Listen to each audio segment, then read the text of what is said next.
Assalamualaikum warahmatullahi wabarakatuh. Alhamdulillah, wassalatu wassalamu ala Rasulillah wa ala alihi wa sahbihi wa man tabi'ahu. Asyhadu an la ilaha illallah wa asyhadu anna Muhammadar rasulullah. Allahumma shalli ala sayyidina Muhammad wa ala ali sayyidina Muhammad. Rabbi israh li sadri wa yassir li amri wa hlul 'uqdatam min lisani yafqahu. Rabbi zidni ilma warzuqni fahma waj'alni minas sholihin bi rahmatika ya arhamar rahimin. Teman-teman, ibu-ibu, bapak-bapak sekalian dirahmati Allah, dimanapun Anda berada, saya doakan semoga selalu sehat, sehat pikirannya, sehat badannya, sehat jiwa raganya. Amin. Amin ya rabbal alamin. Mari pada pagi yang cerah ini, mari kita bersama-sama berdoa. La ilaha illallah wahdahu la syarikalah lahu mulku wa lahul hamdu wa huwa ala kulli syai'in qadir. Allahumma faqihni fid din wa alimni at-takwil. Allahumma faqihni fid din wa alimni at-takwil. Allahumma faqihni fid din wa alimni at-takwil. Astagfirullahaladzim, astagfirullahaladzim, astagfirullahaladzim. Rabbana zalamna anfusana wa illam taghfir lana wa tarhamna lanakunanna minal khasirin. Subhanallah walhamdulillah wa la ilaha illallah wallahu akbar wa la haula wa la quwata illa billahil aliyil azim. Mari kita siapkan diri kita untuk sukses. Allahu akbar, Allahu akbar, Allahu akbar, Allahu akbar. Asyhadu an la ilaha illallah, asyhadu an la ilaha illallah. Asyhadu anna Muhammadar Rasulullah. Asyhadu anna Muhammadar Rasulullah. Hayya 'alas shalah, hayya 'alal falah. Qad qamatis shalah, qad qamatis shalah. Allahu akbar, Allahu akbar. La ilaha illallah. Rabbana hab lana min azwajina wa dzurriyyatina qurrata a'yun waj'alna lil muttaqina imama. Rabbi anzilni munzalan mubarakan wa anta khairul munzilin. Rabbana anzil alaina ma'idatan minas sama'i takunu lana indal awwalina wa akhirina wa ayatan minka warzuqna wa anta khairur raziqin. Hasbunallahu sayyidinallahu min fadlihi wa rasuluhu inna ilallahi raghibun. Amin. Amin ya rabbal alamin. Ibu, Bapak, teman-teman sekalian dirahmati Allah, mungkin kita akan memasuki bulan Ramadan. Ya, di situ kita akan melaksanakan berbagai macam ibadah dan semuanya ibadah itu nanti akan dilipat gandakan oleh Allah dan semuanya semata-mata untuk Ramadan itu yaitu menjadi muttaqin, untuk menjadi orang-orang yang muttaqin. Dan salah satu barometer orang yang takwa itu apa? Salah satu barometer orang yang bertakwa yaitu daripada sholat. Ya, sebenarnya ada beberapa yang lain, namun yang paling utama yaitu ibadah sholatnya. Kenapa ibadah sholatnya yang penting? Karena sholat ini yang pertama kali akan dihisab oleh Allah SWT. Maka apabila sholat itu baik, maka ia akan beruntung dan akan sukses. Apabila sholatnya buruk, maka ia akan kecewa dan merugi. Itu ada hadis riwayat Tirmidzi. Untuk itu setan yang memiliki lisensi dari Allah untuk boleh menggoda kita, mereka setan akan membiarkan manusia dengan mudah diri kita sholat. Sudah menjadi pekerjaannya atau sudah menjadi karakternya setan untuk menyesatkan manusia dari petunjuk Allah. Sebagaimana Allah SWT berfirman, iblis menjawab, demi kekuasaan engkau, aku akan menyesatkan mereka semuanya, kecuali hamba-hambamu yang muflis di antara mereka. Ini jawaban setan. Quran surat As-Saff ayat 82-83. Jadi setan sudah berjanji untuk menyesatkan manusia dan sudah diizinkan oleh Allah SWT. Maka setan akan selalu menggoda manusia agar sholat kita. Bahkan saat sholat pun setan akan mengganggu kita. Agar sholat kita apa? Agar sholat kita tidak sempurna. Bahkan membujuk manusia agar ringan meninggalkan sholat. Agar ngenteng untuk meninggalkan sholat. Nanti saja begitu ya. Disebutkan dalam hadis sahih Rasulullah SAW bersabda, apabila setan itu ya diserukan azan untuk sholat, maka setan itu berlari sambil kentut, ya, hingga ya, mendengar azan lagi, ya, dia lari lagi. Apabila azan selesai kumandangkan, ia datang kembali. Kemudian saat iqomah dikumandangkan, ia lari lagi. Dan setelah selesai iqomah, dia datang lagi sambil membisikkan ke orang-orang yang sedang sholat. Ya. Dengan berbagai macam pikiran-pikiran. Dia berkata, ingatlah ini, ingatlah itu, ingatlah A, ingatlah B, ingat permasalahan itu ya. Padahal sebelum sholat, orang tersebut tidak mengingatnya sama sekali. Demikianlah disampaikan orang tersebut tidak sadar telah berapa kali, berapa rakaat sholatnya telah dikerjakan. Ini pekerjaan setan yang selalu menyesatkan. Mari kita evaluasi bagaimana selama ini, apakah kita sholatnya seperti itu? Apakah sholatnya masih sah? Dan ini ya hampir semuanya akan mengalami hal seperti itu. Tinggal tingkat kekhusyuan, tinggal tingkat keimanan. Maka banyak sekali disebutkan jangan sampai kita sholat tapi lalai dengan sholatnya. Di antara orang yang disebut sholatnya bersama setan adalah sebagai berikut. Ya.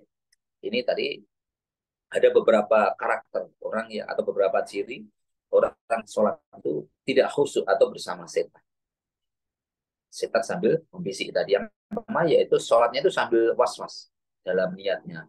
Terkadang dia takbir sambil diulang-ulang berapa kali, ruku ya, bahkan sujud, sementara ia masih dipermainkan ya. Jadi kalau sampai sholat berjamaah begitu, imannya sudah takbir, sudah mau ruku, bahkan mau sujud, ini makmumnya masih bingung ya, takbirnya belum atau niatnya belum belum pas gitu ya.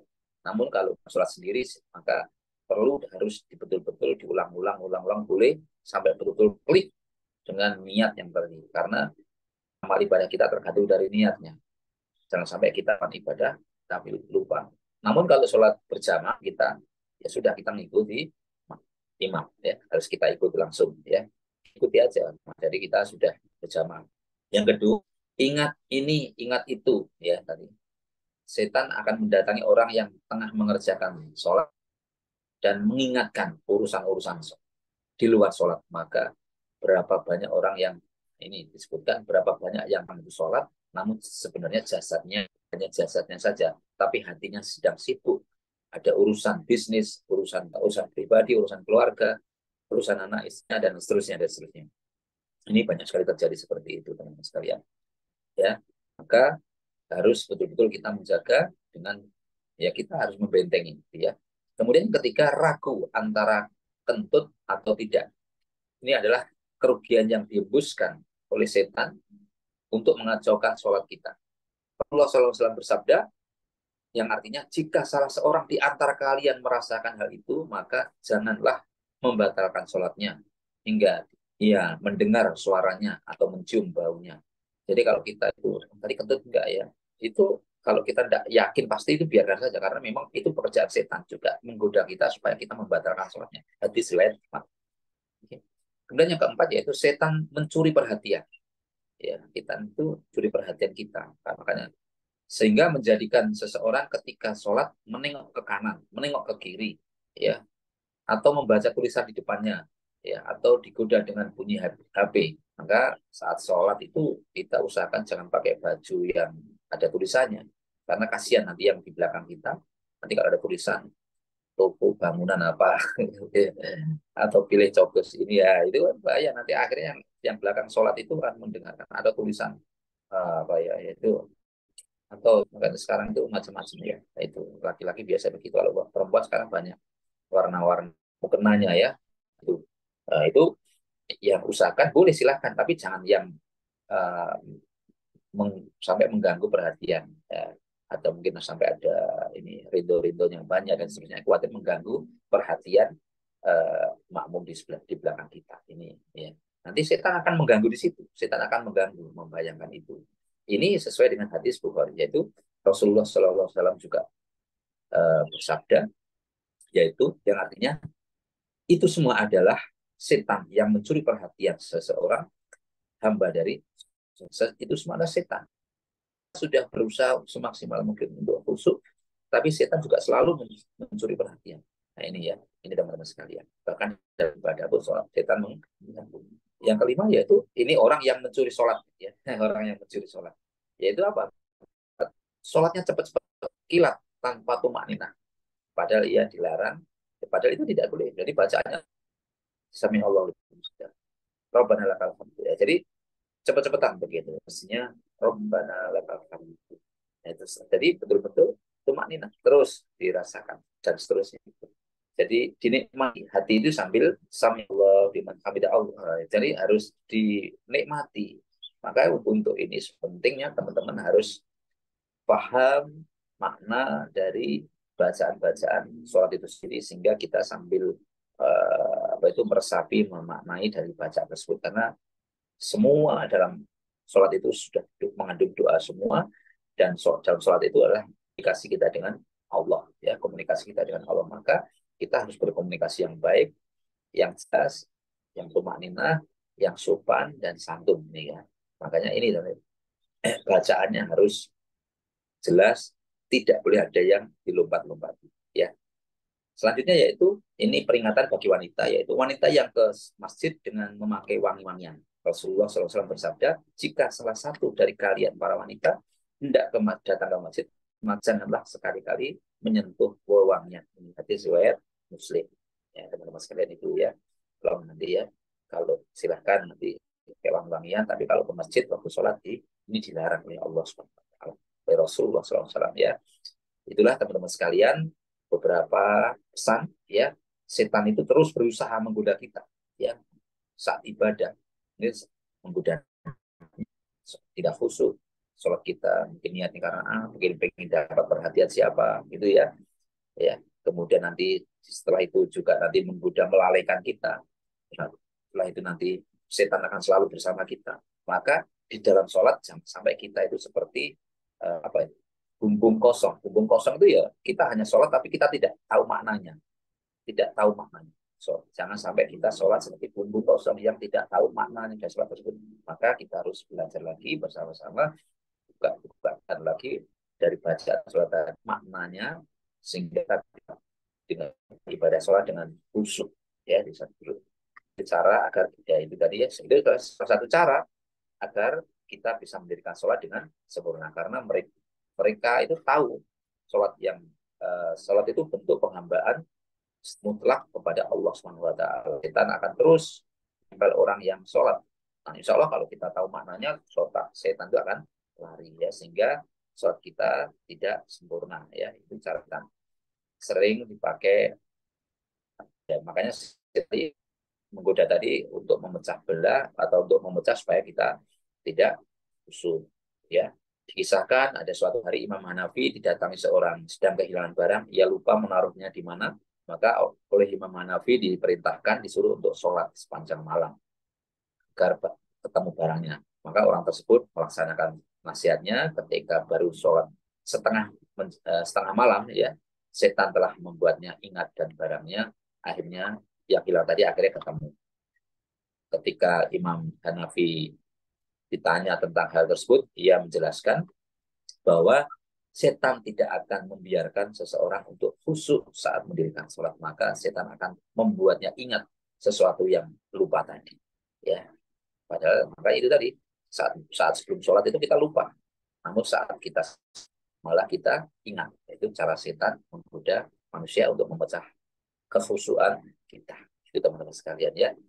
Suatu ketika seorang sahabat Nabi yang bernama Utsman bin Abil As bertanya kepada Rasulullah, wahai Rasulullah, setan telah mengganggu sholat dan bacaanku. Beliau bersabda, yang artinya, itulah setan yang disebut dengan khanzab. Jika engkau merasakan kehadirannya, maka bacalah ta'awud. A'udzubillahi minas syaitonir rajim. Ya, a'udzubillahi minas syaitonir rajim. Begitu teman-teman sekalian kalau supaya kita mendapatkan perlindungan dari Allah dan meludah ke kiri. Tentu itu kalau dilakukan saat tidak sholat ya, meludah dari ke kiri. Itu ya itu saat tetapi kalau saat sholat tidak boleh ya. Itu. Aku pun melaksanakan tujuh tersebut dan aku pun bisa mengusir setan dariku. Itu hadis riwayat Muslim dan Ahmad. Oleh karena itu teman-teman sekalian, hendaknya kita selalu meminta perlindungan kepada Allah dan godaan setan yang terkutuk sehingga kita mampu ya, sholat dengan khusyuk, dan kita bisa terhindar dari godaan setan yang terkutuk. Ya, kita selalu berusaha menghadirkan Allah dalam setiap menghadirkan khusyuk dalam ibadah kita. Itulah teman-teman sekalian ya. Demikian yang dapat kami sampaikan. Mudah-mudahan kita bisa, mari kita perbaiki ibadah kita, sholat kita, ya, terutama maknanya. Mudah-mudahan kita dengan memahami maknanya, kita sholat kita tidak sholat seperti bumbung kosong tadi, yang kosong, yang tanpa tanpa mengetahui. Jadi kita hanya sekedar jasadnya yang sholat, tapi hatinya kosong dan hatinya mudah dibelok-belokkan dengan setan. Mudah-mudahan kita tidak termasuk demikian. Semua kebenaran datang dari Allah dan pesan saya pribadi. Mari kita bersama-sama berdoa untuk hajat kita, hajat saudara kita, keluarga besar kita semuanya. Ya, cita-cita kita bersama. Ya. Semuanya yang mengaminkan doa ini kita doakan semuanya. Al-Fatihah. A'udzu billahi minasyaitonir rajim. Bismillahirrahmanirrahim. Alhamdulillahi rabbil alamin. Ar-Rahmanir Rahim. Maliki yaumiddin. Iyyaka na'budu wa iyyaka nasta'in. Ihdinas siratal mustaqim.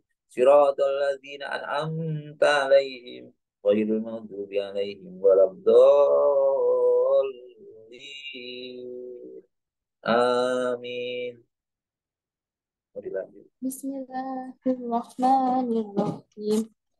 Idza waqatil waqi'ah laisa waqatiha kadhibah hafidatun rafi'ah idza rujatil ardu rajja wa busatil jibalu bassa fakanat haba'an munbasa wa kuntum azwaja salasa fa ashabul maimanah ma ashabul maimanah wa ashabul mas'amah ma ashabul mas'amah sabiquna sabiqun ulaikal muqarrabun fi jannatin na'im sulatun minal awwalin wa qalilun minal akhirin ala sururin mauduna muttaqiina 'alaiha mutaqabilin yadufu 'alaihim bildanun mukhalladun bi aqwabin wa abariqa wa ka'sin min ma'in la yusaddauna anha wa la tunzifun wa fakihatin mimma yatakhayyarun lahmi mastahun wa hurun minun ka'amsalil lulubil ma'nun jaza'an bima kanu ya'malun la yasma'una fiha lagwan wa la tasima ila kilan salama salama wa ashabul yamin ma ashabul yamin isidarin mahdud wa talhin mamdud wa dilin mamdud wa ma'in maskub wa fakihatin kasyirah la magdu'atin wa la mamnu'ah wa furushin marfu'ah inna ansha'nahunna insya faja'alnahunna abqara muruban atroba li ashabil yamin sulatun minal awwalin wa sulatun minal akhirin wa ashabul shimal ma ashabul shimal fi samu'mim wa hamim wa dilimi yahmum la baridin wa la karim innahum kanu qabla dhalika mutrafin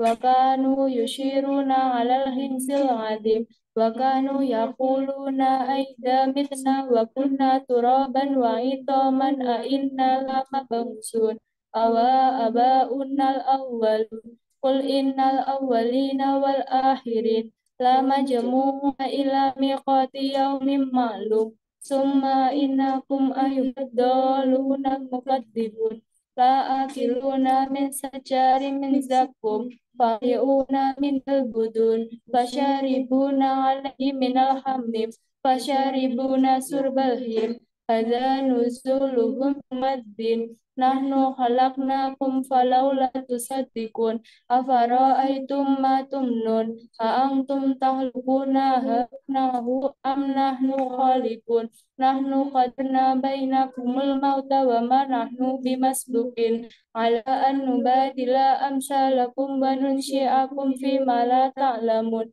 wa laqad alimtumun nash'atal ula falawla tadabbarun أفرأيتم ما تحرسون أنتم تزرعونها أم نزارعون لو نشاء لجعلناه حطاما فظلتم تفكهون إنا لمغرمون بل نحن محرومون أفرأيتم الماء الذي تشربون أأنتم من المزن أم نحن منزلون لو نشاء جعلناه أجاجا فلولا تشكرون أفرأيتم النار التي تورون أأنتم أنشأتم شجرتها أم نحن منشئون نحن جعلناها تذكرة ومتاعا مقبل فسبح باسم ربك العظيم فلا أقسم بمواقع النجوم وإنه لقسم لو تعلمون عظيم إنه لقرآن كريم في كتاب مكنون